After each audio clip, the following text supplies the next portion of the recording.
beating started. And that was a moment frozen in time. It was like it was endless. It seemed to last for an eternity. And I was paralyzed. I couldn't run, I couldn't move, I couldn't think. This man planned and engineered a brutal killing. Home life was not a terrific home life. The stress of my father's employment. My father was an alcoholic, physically abusive. To whom? To myself and my siblings. And what kind of things would he do? Well, punching and... Punching closed fist. Closed fists or open hands. Open hand where? To the head. That really is teaching this kid, you fight or be beaten. You dominate or be dominated. I think that led him into a lot of what he did.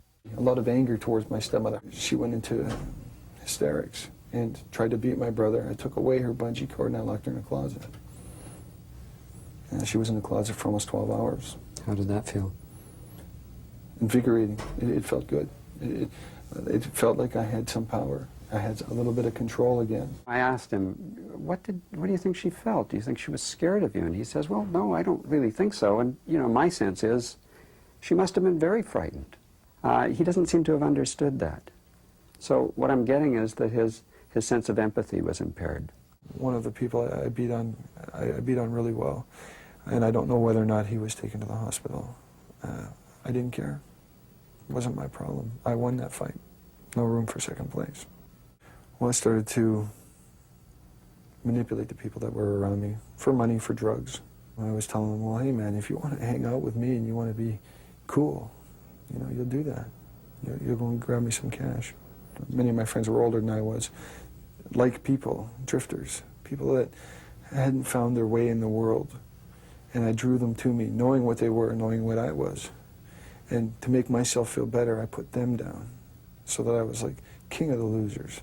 At the time of the offending, that this fellow didn't have well-developed empathy skills, didn't realize the impact of his actions on the world. For psychopaths, status is everything. The need to dominate other people, to control them, to be a winner. And it's interesting that Doug uses words similar to that effect throughout his interview. In psychopaths is a complete lack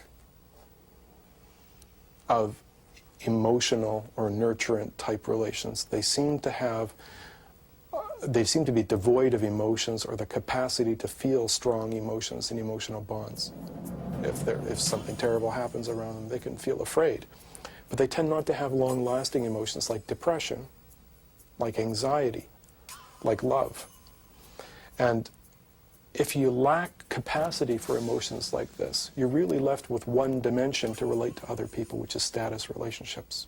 It's an inconsistency between the affect that he displays during the interview and what he's talking about.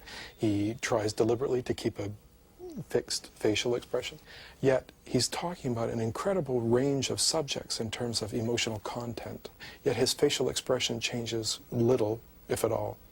And if you turn down the volume, you would find it difficult or almost impossible to tell what he was talking about at any given point.